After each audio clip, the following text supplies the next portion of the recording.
윤 대통령이 직접 지시하고 결정하고 그 계엄 사태를 사실상 총지휘했다는 증언이 어제 국회 국방위원회에서 나왔습니다. 바로 가겠습니다. 대통령께서 비화폰으로 제게 직접 전화를 하셨습니다. 의결 정족수가 아직 다 안 채워진 것 같다. 빨리 문을 부수고 들어가서 안에 있는 인원들을 끄집어내라 라고 말씀을 하셨습니다. 그 지시사항을 듣고 이것을 어떻게 해야 되나. 그래서 현장에 있는 지휘관들과 이거 공포탄을 쏴서 들어가야 되나. 이 전기를 끊어서 못하게 해야 되나. 이런 부분들에 대한 논의를 했었고, 현장 지휘관은 그건 안 됩니다. 제한됩니다. 라고 저한테 분명히 얘기를 했고, 저도 그 부분이 분명히 맞고 옳다라고 판단을 했습니다. 그 대통령과 두 번째 통화를 한 시간이 정확히 언제쯤입니까? 시간의 차이는 있을 수 있는데 제 기억으로는 00시 30분부터 00시 40분 그 어간대가 됐던 걸로 기억합니다. 윤석열, 김용현 두 사람과의 대화 속에서 그 두 사람 중에 한 사람이 제가 지금 말한 거 잘 들으시고 답하셔야 됩니다. 총, 발포, 공포탄, 장갑차란 단어를 사용한 적이 있습니까? 없습니까? 제 기억으로는 없습니다. 네, 어제 이 곽종근 전 사령관의 발언이 이제 많이 회자가 됐습니다. 곽 전 사령관이 저 두 번째 통화 내용을 밝히면서 그 사이에 이제 공익신고자로 인정을 받은 이후에 진실을 털어놨다 이렇게 알려지고 있는데 그 윤석열 대통령이 직접 전화를 해서 문을 부수고 들어가라 이렇게 얘기했다는 건 조금 충격적인 대목 아닙니까, 김채구 의원님? 그런데 이제 대통령실의 입장은 그때 이미 그 카메라가 다 비추고 있었잖아요. 네. 그런데 상황이 전혀 파악이 되지 않았다든가 또는 그 반대의 경우 상황을 모두 파악하고 있었다든가 뭐 둘 중에 하나일 텐데 제가 보기엔 상황 파악 못할 리가 없지 않습니까? 그래서 국민들이 보고 있는데 어떻게 끌어내려고 하느냐, 그것은 사실이 아니다.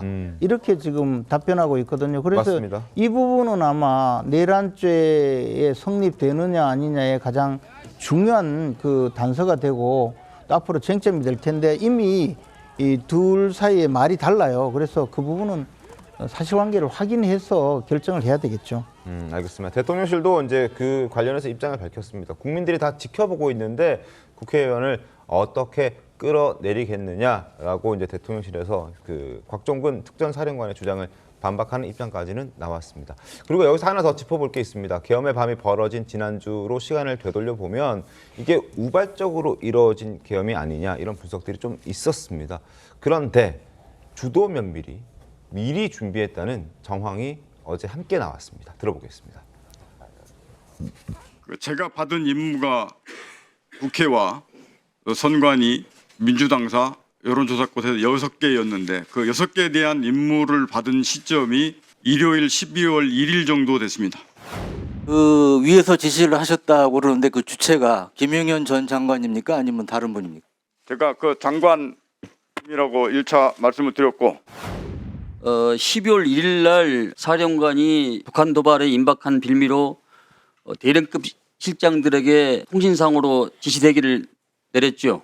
예, 그렇습니다. 12월 3일 오전에 일단 제가 받은 지시는 지금 북한 오물 쓰레기 풍선 상황이 심각하다. 그러니까 지금 그 각 처실장들 오늘 음주 자제하고 그다음에 통신 촉선상 대기를 철저히 하도록 해라. 계엄 당일 날 16시에 어떤 일정이 있었습니까? 예, 16시에 현안 토의가 있었습니다.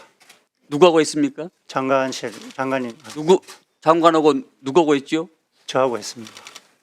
둘이 했습니까? 예. 예, 그러니까 계엄 이틀 전이죠. 1일에 이미 대기해야 할 장소 6곳을 알려줬다고 합니다. 국회나 선관위 등등을 포함해서 민주당사 등등이 있었고요. 여기 또 오물풍선을 명분으로 철저하게 군이 좀 대기를 해라 이런 지시까지 내려졌다고 하는데 이게 지금 다 계엄이 미리 사전에 기획된 정황이다 이렇게 보고 있는 것 같아요. 그렇게 볼 여지가 상당히 있죠. 그렇기 때문에 지금 김용현 전 국방장관이 구속이 될 때 일단은 죄명이 내란 중요임무 종사로 기재가 됐었는데요. 최종적으로 기소가 될 때는 이게 내란 중요 임무 종사가 아니라 내란 모의나 내란 기기가 될 가능성도 있다. 이 부분도 좀 검토가 필요한 것 같습니다. 그리고 어쨌든 계엄 선포 당일 밤, 다음날 새벽까지 그 작전에 중요하게 관여했던 군인들로부터 계속해서 지금 진술이 나오고 있는 상황이기 때문에 사실관계가 규명되면 규명될수록 이 사건의 본질은 더 선명해질 것으로 그렇게 생각됩니다.